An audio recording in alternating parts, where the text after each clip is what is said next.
పేదల అభ్యున్నతి లక్ష్యంగా సీఎం చంద్రబాబు P4 అనే వినూత్న పథకానికి శ్రీకారం చుట్టారు. ఈ పథకం ద్వారా సంపన్నులను పేదలకు ఒకే చోటికి తెచ్చే ప్రయత్నం చేస్తున్నారు. పేదలకు అండగా నిలిచే వాళ్లను మార్గదర్శకులుగా, లబ్ధి పొందే కుటుంబాలను బంగారు కుటుంబంగా పిలవాలని సీఎం చంద్రబాబు సూచించారు. మరింత సమాచారం మా ప్రతినిధి సత్య అందిస్తారు. ముఖ్యమంత్రి చంద్రబాబు తన మానస పుత్రికగా చెబుతున్న P4 కార్యక్రమానికి ఇదే వేదిక కానుంది.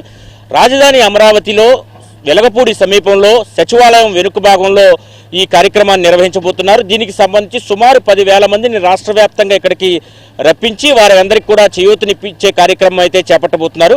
ప్రస్తుతం మనం చూడొచ్చు ఇక్కడ P4 కార్యక్రమానికి సంబంధించి విస్తృత ఏర్పాట్లు అయితే ప్రభుత్వం చేస్తోంది.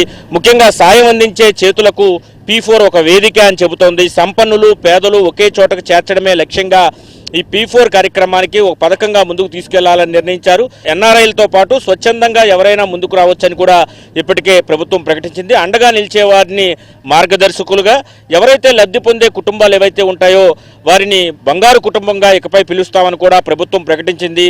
మొదటి దశలో 20 లక్షల కుటుంబాలకు ప్రయోజనం కలిగించే విధంగా రాష్ట్ర వ్యాప్తంగా ఉన్న వారిని ఎంపిక చేసే ప్రయత్నం అయితే చేస్తున్నారు. 2029 కల్లా పేదరికాన్ని నిర్మూలించాలనే సంకల్పంతో ఈ P4 విధానాన్ని ముఖ్యమంత్రి తీసుకురావడం జరిగింది. ఉగాది రోజున అమరావతిలో సచివాలయం వెనుక భాగంలో ఉన్నటువంటి ఈ ప్రాంగణంలో ఈ P4ను ప్రారంభించాలని నిర్ణయించారు. ఆ రోజు సాయంత్రం ఈ కార్యక్రమానికి ముఖ్యమంత్రి శ్రీకారం చుట్టబోతున్నారు.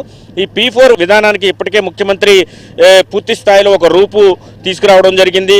ముఖ్యంగా ఈ P4 ద్వారా ఎవరైతే లబ్ధి పొందుతారో వాళ్ళందరూ కూడా దాదాపు 20 లక్షల కుటుంబాలకు లబ్ధి చేకూర్చేలా మొదటి దశలో 2029 కల్లా పూర్తి పేదరిక నిర్మూలన రాష్ట్రంలో జరిగే విధంగా ఈ కార్యక్రమానికి ఏర్పాట్లు చేయడం జరిగింది. ప్రజల జీవన ప్రమాణాలు పెంచడమే అంతిమ లక్ష్యంగా ఈ కార్యక్రమాన్ని ముఖ్యమంత్రి రూపొందించారు. దానిలో భాగంగా ఇక్కడ ఈ P4 కార్యక్రమాన్ని అయితే నిర్వహిస్తున్న పరిస్థితి అయితే ఉంది. దీనికి సంబంధించి గ్రామ సభ, వార్డు సభలు నిర్వహించి ఈ P4లో ఎవరైతే బంగారు కుటుంబంగా ఎంపికవుతారో ఆ కుటుంబాన్ని ఎంపిక చేసే బాధ్యతను తీసుకోవాలని ముఖ్యమంత్రి ఇప్పటికే స్పష్టం చేశారు. ఎంపికలో ఎలాంటి అవకతవకలు జరగకుండా చూడాలని కూడా ఆదేశాలు ఇచ్చారు.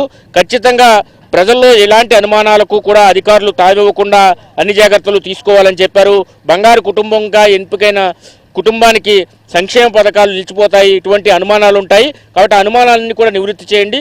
P4 పథకానికి ప్రభుత్వ సంక్షేమ పథకాలకు ఎలాంటి సంబంధం లేదని కూడా ముఖ్యమంత్రి స్పష్టం చేసిన నేపథ్యంలో రాష్ట్ర వ్యాప్తంగా ప్రతి నియోజకవర్గం నుంచి కూడా ఈ P4 పథకంలో లబ్ధిదారులను గుర్తించి వారికి చేయూతనివ్వాలని నిర్ణయించారు. దీనిలో ఎవరైతే చేయూతనివ్వడానికి ముందుకొస్తారో వారిని మార్గదర్శులుగా, అదేవిధంగా ఎవరైతే ఈ P4 పథకానికి ఎంపికవుతారో వారిని బంగారు కుటుంబంగా ఇకపైన పిలవనున్నారు. దీనికి సంబంధించి ముఖ్యమంత్రి కూడా ఈరోజు స్పష్టమైన ఆదేశాలు ఇచ్చారు. ఈ విధంగా సమాజంలో 10% ఉన్నత వర్గంగా ఉన్నటువంటి వారందరూ కూడా తమతో పాటు జీవిస్తున్నటువంటి కింది స్థాయిలో ఉన్న 20% మందిని, 30% మందిని పైకి తీసుకురావచ్చే ప్రయత్నం చేయాలని చెబుతున్నారు. అటు ఎన్ఆర్ఐలకు కూడా ముఖ్యమంత్రి పిలుపునిచ్చారు. వారు కూడా వచ్చి P4లో భాగస్వాములు కావాలని. కాబట్టి ఆ రోజు అటు మార్గదర్శులు, అదేవిధంగా బంగారు కుటుంబం నుంచి వచ్చే వాళ్ళు కూడా ఈ ప్రాంతానికి వస్తారు. మొత్తం 175 నియోజకవర్గాల నుంచి నియోజకవర్గానికి ఒక బస్సు చొప్పున మొత్తం 50 మంది చొప్పున 10,000 మంది వరకు కూడా దాదాపు ఈ కార్యక్రమంలో పాల్గొంటారంటున్నారు. దాదాపు 10,000 నుంచి 12,000 మంది ఈ కార్యక్రమానికి ఇక్కడ ఎలాంటి నిరాటంకంగా లేకుండా కూడా జరిగే విధంగా అన్ని ఏర్పాట్లు అయితే ప్రభుత్వం చేస్తుంది. దానికి సంబంధించి ఏర్పాట్లనే ప్రస్తుతం మనం చూస్తున్న పరిస్థితి అయితే ఉంది. ఇది ఇక్కడ పరిస్థితి. కెమెరా పర్సన్ రాంప్రసాద్తో సత్య, ABN ఆంధ్రజ్యోతి. P4 పథకం ప్రాంగణం